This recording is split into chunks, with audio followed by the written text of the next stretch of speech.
This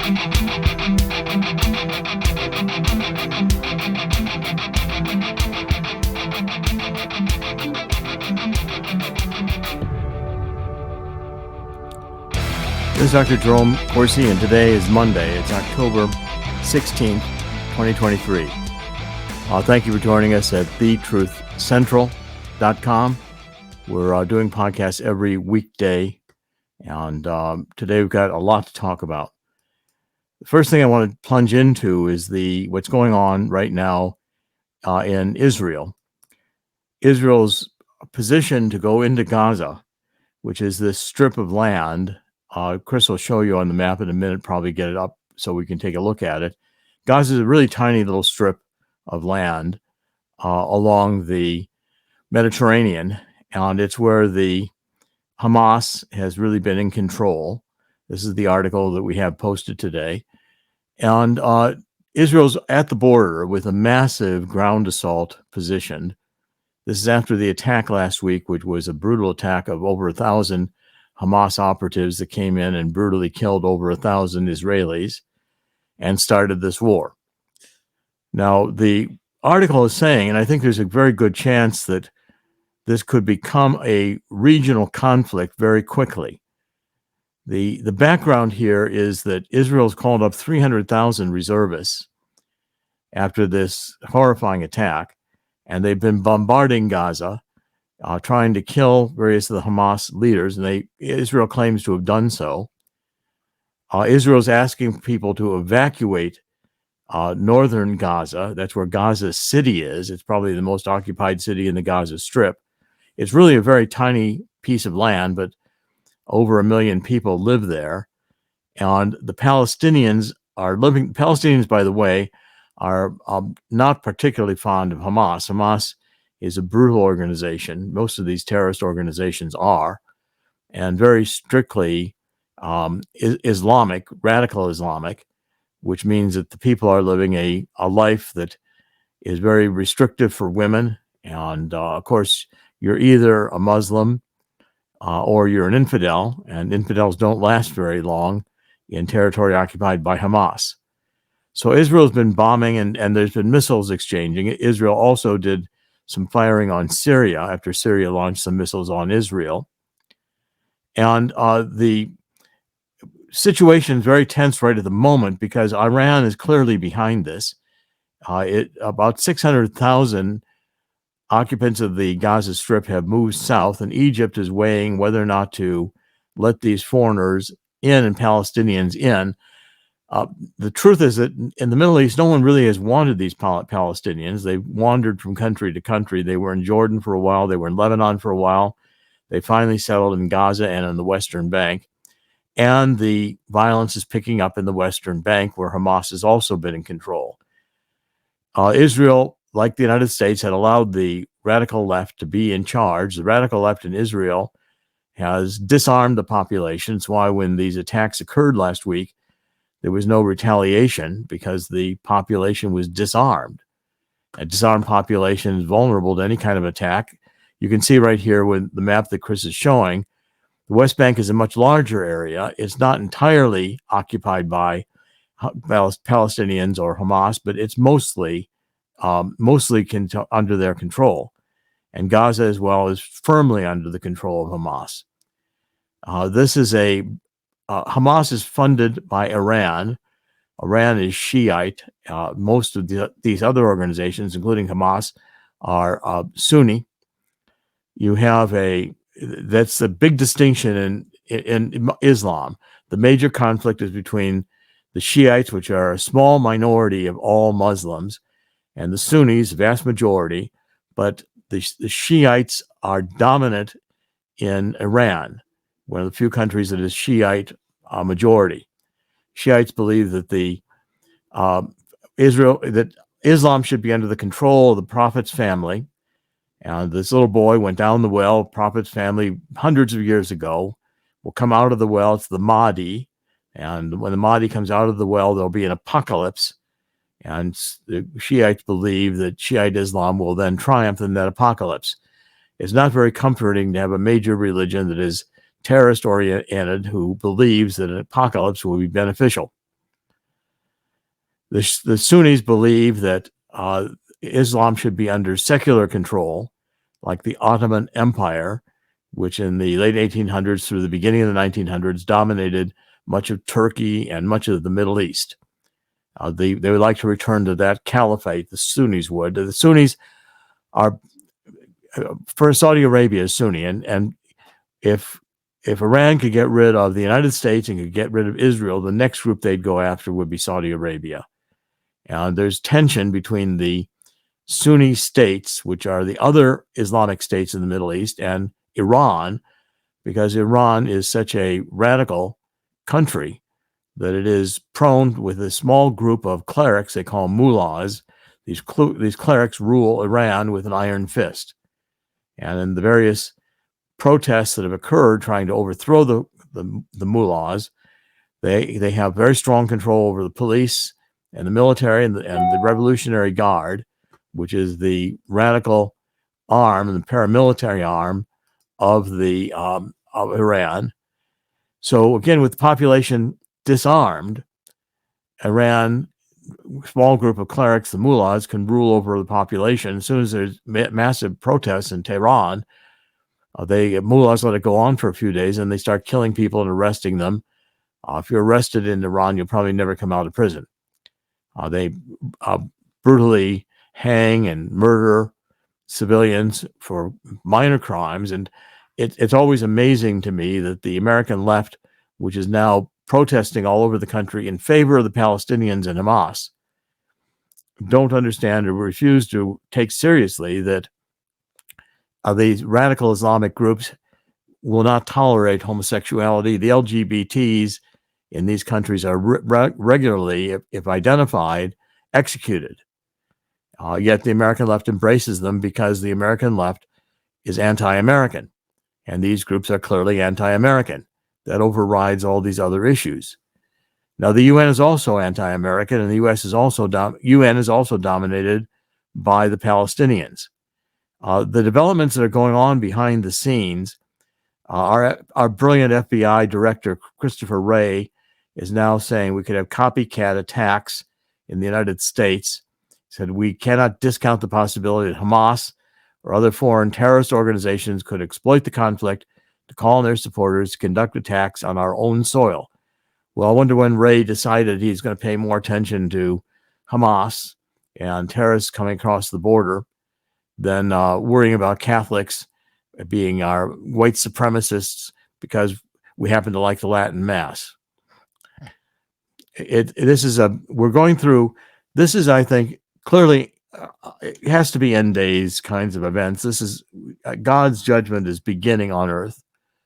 I think we will see some very difficult times coming ahead, but I'm increasingly confident we'll get through them. I think there's enough people around who do believe in God and are praying and are conscious of the difficulties that this left is going to be repudiated. I'm not sure we're going to worry about climate change with the issues that are coming down. We'll soon recognize that as a hoax. Again, the U.S. is back channeling Iran, saying, please don't get into the conflict. Well, Iran is funding this. Iran is behind this from the beginning. Iran has been funding Hamas for decades and Hezbollah in Lebanon. And I think it's very, very likely that Hezbollah will join into the fight, and Israel will be fighting a war on two fronts. Israel has Lebanon in the north, and Syria is also by the Golan Heights. Of course, you can show the regional map. We can point out to everybody where these countries are. Iran is at a great distance from Israel. It would take a long airstrike, and for many years, Israel was worried that its jets would not make it without having to stop to be refueled. Israel re-engineered its jets. I think its jets now fighter jets could effectively hit Iran in a mission without having to land to be refueled. Israel could also do a missile attack on Iran if it chose to. I'm sure it's being discussed. I've been in Israel many times. There you can see the countries. Syria, Lebanon is hard to see there. The white area is by the Mediterranean Sea is where Israel is, right there. Chris is pointing it out with the cursor. and Lebanon is to the north. It's to the west of Syria, and Syria is a fairly large country. From the Golan Heights in Israel, you can look down and see Damascus. Iraq is between Syria and Iran. Iran's a very large country, but it's a great distance from Israel. Take a substantial flight to get there to Tehran. And these countries are all poised to essentially go into a regional war very quickly. The Iranians would be leading the charge and be supporting Hezbollah and Hamas in the region. The Revolutionary Guard would undoubtedly get involved and would probably stir things up in Syria again. And remember, when we abandoned Afghanistan, we left an enormous amount of military equipment in the region, which I'm sure is being recycled and used. That's Biden's brilliant move of pulling out from the region without evacuating all this military equipment we had there. Now, as we continue kind of going through what's happening on this week is going to be, I think, a very crucial week. Of course, we've got our brilliant Secretary of State, Anthony Blinken, meeting with Saudi Arabia. And he's, says very productive meeting. Well, they want the Saudis to try to calm the situation, but the Saudis have very little influence over Iran. And Blinken's then going to go to Israel today, Monday, and Blinken's urging China to urge its influence to calm everything down. But Hezbollah's already been exchanging fires, and as soon as Israel goes into the Gaza, and Israel will probably level the Gaza, at least in the northern part, it would be wise for people to get out, because in the middle of what kind of violence I think the Israelis are going to unleash, it will not be survivable. The problem also you've got to worry about here is that the United Nations and the United States will not long support Israel. Israel knows it. So Israel's going to try to make this an effectively short war, and they're going to try to probably identify limited objectives. I've been to Israel many times. If Chris will show Atomic Iran, and I over the weekend identified copies of this. Through this week, I'm going to be putting up some of my books again for sale with signed author copies. I'm going to initiate that on social media and on the website later this week. The Israelis are in a difficult situation, and it could easily escalate into missiles and then nuclear. When I was with Yalon, he was the vice chairman, second in power in Israel, the general. I met with him in his office. I didn't actually know I was going to meet with him. They called me up at the hotel and said, Dr. Corsi, get ready. We're coming to get you. And then they came and got me, brought me over to Yalon's office. I wasn't actually sure I would meet with him until I was sitting in his office. This was in 2009. And we had a discussion about Ezekiel 37:38, which certainly sounds like a nuclear war with Magog against Israel. Magog has been identified by biblical scholars as possibly Russia, possibly Iran. And now Russia and Iran are in an alliance thanks to Biden and Kerry, where we pushed the two countries together. And this goes back to Obama sending airplanes full of cash to Iran. Trump had the sanctions being very effective, and the mullahs were in a desperate economic situation internally to their country, but Biden has reversed that. We covered again last week that oil could easily go to $100 a barrel. I think before this is over, oil could be at $200 a barrel. If that's the case, we'll be in a very serious recession. I'm going to move on to some other topics, but Chris, do you want to comment at this point, or do we have any questions you'd like to ask? There are a couple of other interesting things happening as well. Again, I was keeping an eye on this all week and all weekend. What I'm finding out from some reporters out, and again, I was watching International Reporters Roundtable on NTD television, Epic TV. Apparently, when the Israelis are trying to mount the ground attack on the Gaza Strip right now, what is happening, again, according to one of the panelists there, the Hamas is trying to tell the citizens not to leave Gaza Strip so they can I mean, I'm gonna say because they can use them as sort of human shields, or use them in a propaganda war when something happens.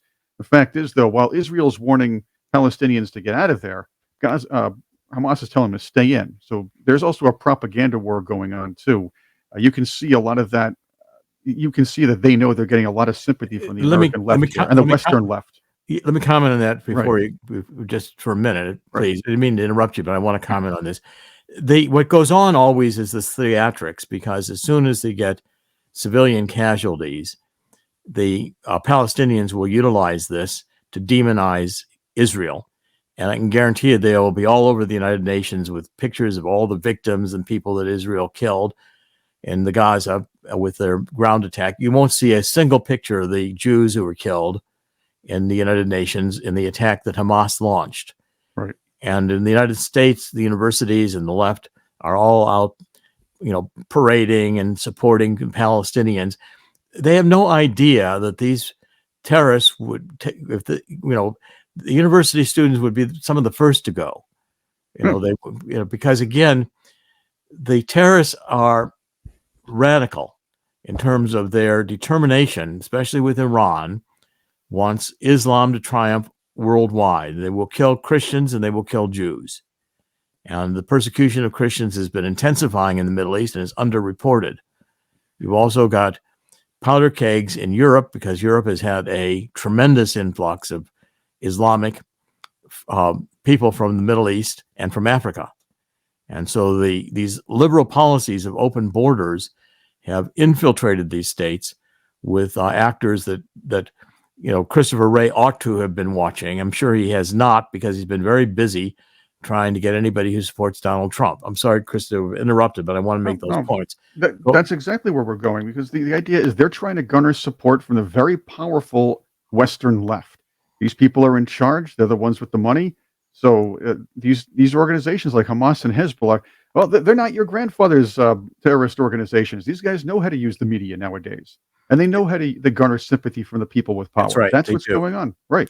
And they're very effective with it. And that's where we're going to have a propaganda war as well as a actual war. But I think anyone with any sense is going to see that this war has the potential to become World War III very quickly. Let's move on, Chris, because again, I want to cover some economics today. The economics are not particularly good. In fact, I'm finding that this UAW strike is expanding. And the UAW strike has got a potential to last a long time. One of the key issues that the UAW, United Auto Workers, are concerned about is that the electric vehicles are going to push them out of jobs. They understand correctly that the EV market is already dying in the United States. Most of these EVs, people who have them like them, but they like them because they haven't had problems with them yet. The batteries haven't gone. Some of these vehicles, when they get into accidents, cost thousands of dollars to fix. They're not really robust vehicles built for long distance driving in America. You want to have an EV to run around the town with the city. You live in the city and want to just get around, want a little EV to do it. That's okay. That'll work like a golf cart. Golf carts work on golf courses. But you want to drive a semi-trailer of loaded goods across the country on an interstate highway, I'd solidly recommend you don't want to have an electric vehicle. They're very, very difficult to run. And what's happening now is that the Ford and GM, the others, are all basically saying they're going to lay off employees in plants that are running. It's not a strike that shut down all the plants. They're calling this kind of a permanent strike. In other words, the idea is that they'll be constantly on strike somewhere about something, the UAW. But now the big automakers are retaliating, saying that they're going to start closing down the plants. In other words, Ford is closing down plants in various places, and one in the transmission plant in Cincinnati, Ohio, is going to lay off 306 employees. In Dearborn, Michigan, the stamping plant is going to lay off 100. Another Dearborn diversified manufacturing plant is going to lay off 65, et cetera. In other words, all the components that go into producing the vehicles that are profitable, which are largely pickup trucks and SUVs, at a plant in Louisville, Kentucky, where 8,700 UAW members walked off the highly profitable SUV and truck plant in Louisville, Kentucky. This announcement was made last Thursday by UAW boss Sean Fain. And so in retaliation, Ford said, okay, well, if that plant's closed, we don't need these workers in these other plants who are supplying parts for the plant, and the strike is expanding. Now, two more stories I want to cover here quickly. I want to try to not extend the broadcast beyond the normal time. We're trying to keep this broadcast to about a half an hour, 40 minutes. Home sales look like they're on the slowest year since the housing bust in 2008, 2009. In fact, some of these figures look like they go back to 1995. You've got a double whammy. First of all, the highest mortgage rates in 23 years because of the rise in interest rates, and 30-year fixed mortgage is now at about 7.5%. That puts it out of the reach of many buyers because when the rents would, when we had mortgages during Obama years, when the Federal Reserve was trying to keep interest rates at zero to stimulate the economy, and the Obama years were not particularly productive growth years, except for the stimulation of low interest rates. And now with the rates higher, also people are not selling their houses because they'll have to go into a much higher mortgage to buy another house. You sell your house that's gone up in value, you buy another one, you've got a mortgage, you probably buy a more expensive house unless you're downsizing, and in which case you may not come out with enough proceeds from your house to pay off the mortgage day one. You may have a mortgage on that second property you have to buy. So people are just sitting tight, which means that there is inventory is decreasing in homes available for purchase. But also buyers, there was one story in the Wall Street Journal of a woman whose mother died, and she put up a property for $650,000. She ended up selling it for $400,000 and giving $7,000 in cash at the closing to the purchaser, in addition to having reduced the price that significantly. This is the beginning of a housing market bubble burst. And as this happens, and I don't think the Federal Reserve is going to be able to lower interest rates because worldwide the credit governments are spending largely to take care of aging populations in Western Europe and the United States, increasing medical costs, increasing retirement costs, Social Security, and Medicare, Medicaid, under Obamacare, exponentially increasing the amount of spending they're doing. There's no way you're going to be able to cut those expenses. They're part of the non-discretionary budget, which is increasingly 2/3 of the U.S. budget. We have no control over capping. It's one of the reasons we can't come up with a budget that gets passed. We just keep printing money. As long as we keep printing money, we're going to have inflation. And the third story, which was in the New York Times today, which is that the 5-day office week is dead, not coming back. And the statistic that surprised me and really caught my attention, one of the reasons I posted this story, was this month, October 2023, occupancy rates are at 50% of where they were in February 2020. Now, what's happening is if you look at the statistics, we had pre-pandemic, the return to the offices have stalled out. We had 60% in May 2020. We had 60% of people who were going into the office. At the spike, the beginning, about 30% of the workforce is now working at home. Okay, and increasingly, they don't want to come back to work. They don't want to come to the inner cities. They don't want to spend the time commuting. It's expensive to commute. And with the technology today, people, especially with Zoom and meetings, in the 1950s, if you wanted to work from home, it was almost impossible. You had to bring all kinds of paper with you for the documents. You couldn't meet with people. So offices were functional without the technology. Today, with Zoom and with laptop computers and cell phones, there's no need to be in the same physical location in order to be productive at work. And people are realizing that. With the high cost of energy and food and the comfort, quite frankly, of being able to work from your home, there's no great motivation.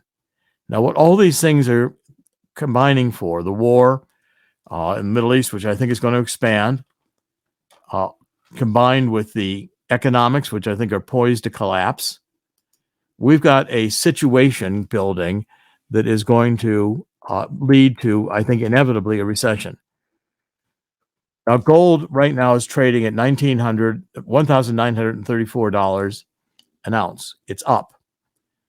And Chris, if you show the book, I'm going to hold it up here. This is a book I've written. I've anticipated this. I wrote this book anticipating what would happen, and it's happening, unfortunately.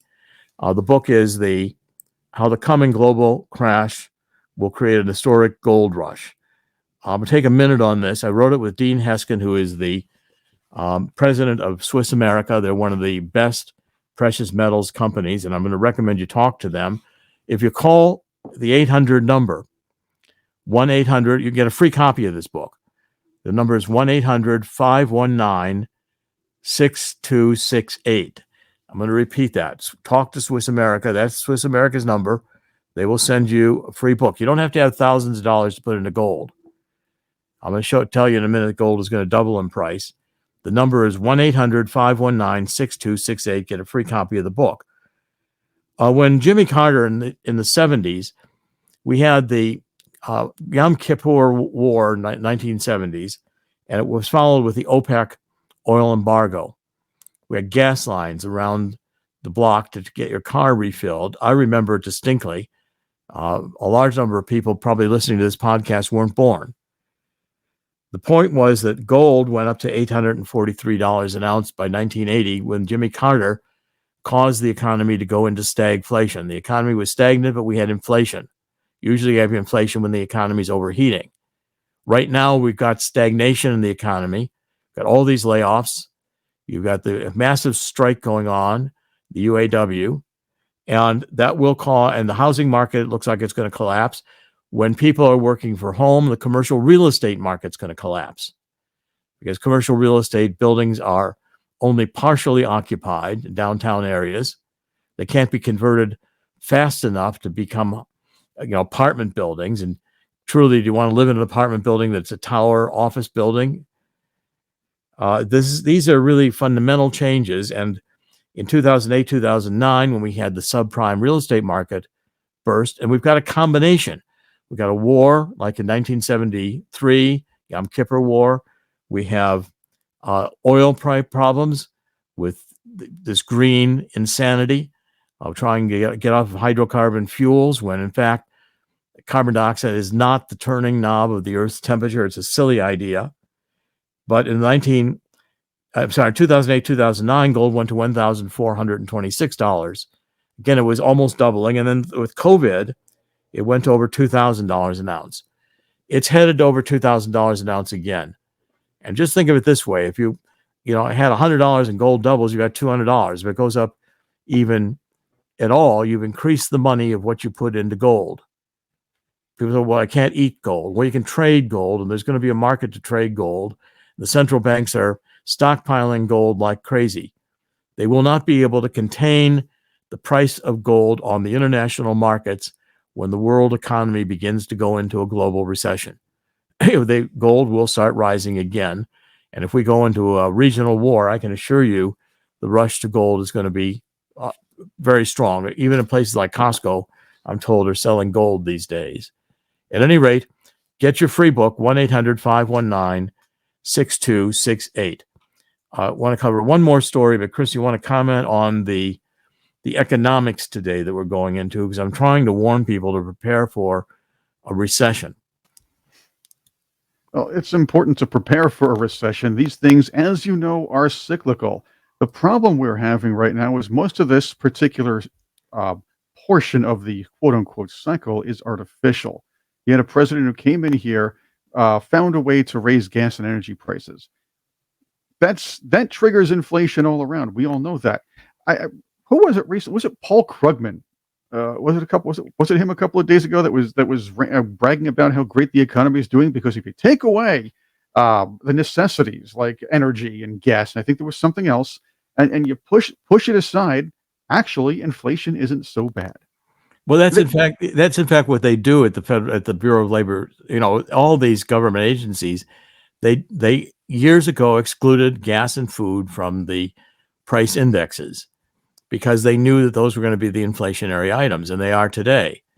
And so Krugman, who I have very little respect for Krugman because Right. he's far left and generally wrong, even though I think he's won all kinds of prizes and is one of the darlings of the left.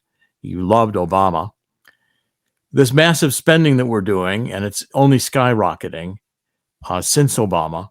And once we get off the gold standard, there's no limit to the amount of fiat currency you can print.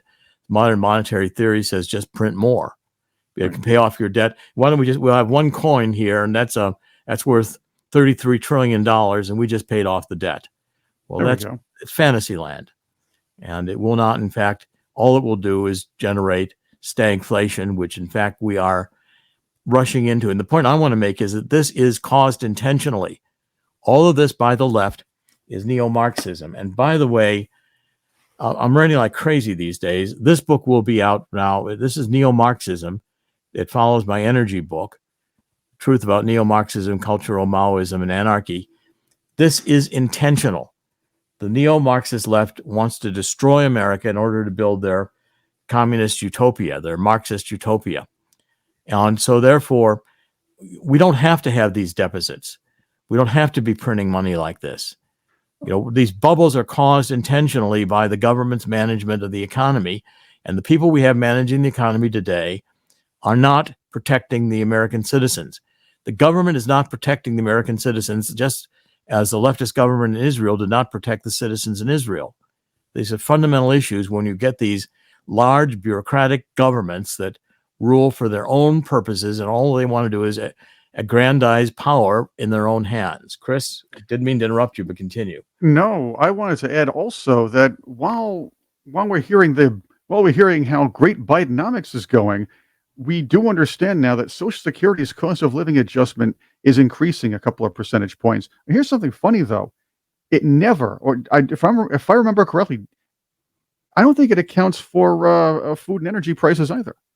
They're going to increase about 3% when you've got, I think, effectively between 8 and 11% inflation if you included all the factors, and it's going to go higher. I don't think they've ever, or in many recent years, I don't think they have been including food and gas prices. It certainly doesn't look like it. Not with 3% increase is not enough to keep up with the cost of living increases that people are really experiencing. Right. This is aimed to destroy the middle class, and it's doing a pretty effective job of it. Our cities are going to be filled with homelessness. The cities are going to become unsafe, which they increasingly are. Taking a subway in Manhattan is very risky anymore. Certainly at certain hours of the night, I wouldn't recommend it at all. And again, there's not the police protection. With defund the police have left New York City in massive numbers. They're not getting any respect. It's a dangerous job now. If you try to go after a minority, you could be risking being imprisoned for the rest of your life as a police officer. Right. And so therefore, we are living in dystopian times because the left wants to destroy. Marxism is only capable of destroying. It cannot create. And it is a complete lie because it's founded on the idea that we can be in control of our own destiny, that we as human beings, we don't need God. God doesn't exist. We don't believe in fairies in the sky coming to our rescue. All this nonsense that the left propagates. The left can't even tell you what the difference is between a man and a woman, and they have us worrying about our pronouns when in fact, and in Israel, the left was doing the same thing and disarming the citizens at a time when Hamas was gearing up for war. Well, as John Fetterman would say, or has said, the best and the brightest are not being sent to Washington. And I guess he's the pot when it comes to the pot and kettle. Well, that's a different story. Let's do one more story before we wrap up. What's going on right now in Congress, Jim Jordan is going to be the nominee for Speaker of the House, and I'm pleased about that. I like Jim Jordan. I know him. I've talked to him and interviewed him, and he is a fighter for Constitution, for God, for values. I think are the only salvation we have at this point. And the GOP rhinos are siding with the Democrats behind closed doors, even discussing letting the Democrats be back in control. And if the American people begin to see this happening, I think the GOP is finished. I think the GOP, Trump's only increasing his lead in the polls. And the story I want to cover was Jonathan Turley had published an op-ed piece in the Hill. And what he's saying is that it's not being very much discussed, except in Washington, that there's new evidence coming out in this special prosecutor they have looking into the classified documents, who seems to be more effective. So Jack Smith has gone after Trump. The special counsel counterpart is this Robert Hur, H-U-R. And he's gotten very little publicity, but he's developing evidence that the Biden faction has lied. So they're supplying the Oversight Committee. The Oversight Committee, one of the senior aides to Biden, has been pressed by this Oversight Committee. They inspected the classified material on March 18th, 2021, 2 months after Biden took office, nearly 20 months before they were said to have been found by the Biden team. They're going back over the records historically, and the committee now alleges that the White House, quote, omitted months of communications planning and coordination among multiple White House officials, and they named them, and Biden's personal attorneys to retrieve the boxes containing classified materials, which he took with him as vice president.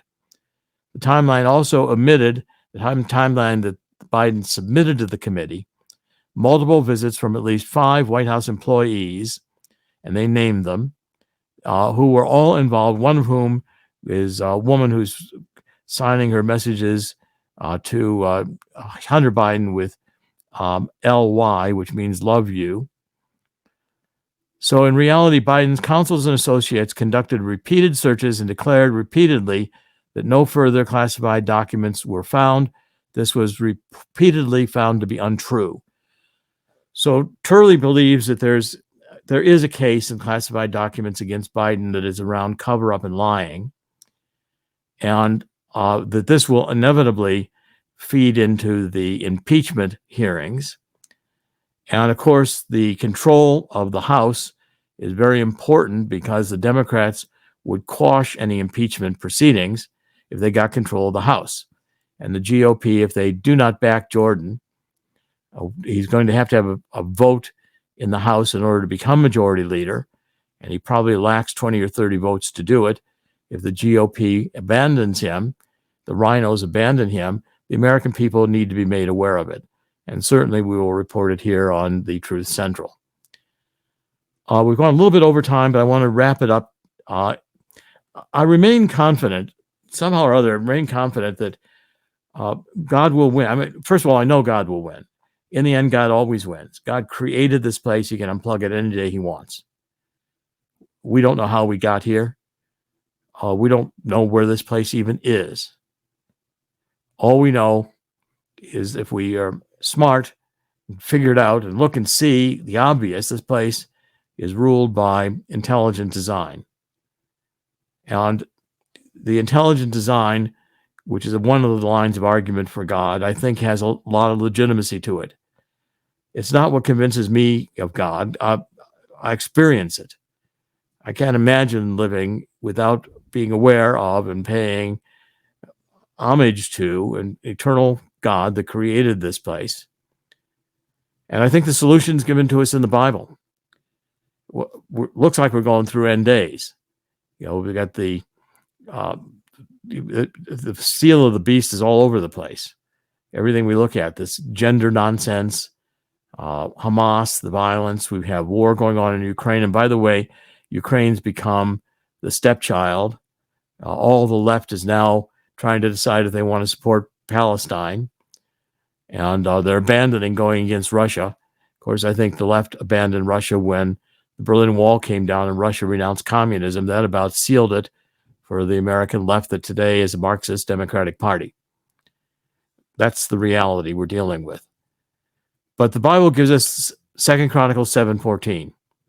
And I think we have to get on our knees, and I'm getting on our knees collectively for all of us and saying, asking God's forgiveness that God was taken out of the schools, out of our hearts, out of our marriages, that millions of babies were killed in the womb in a vicious way, cut to pieces before they had a chance to breathe outside the womb.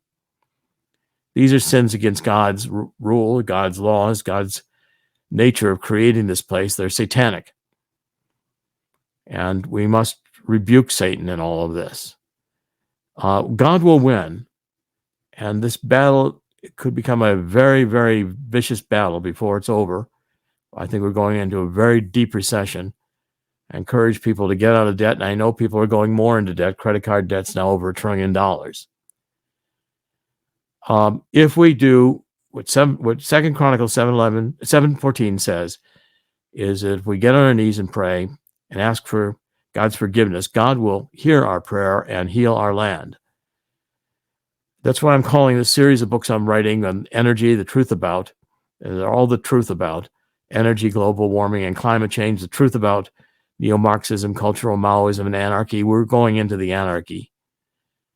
I'm calling this series the Great Awakening series, because I believe that what we're going through will awaken enough of humanity that God's ultimate judgment will be to spare the human race for it to continue.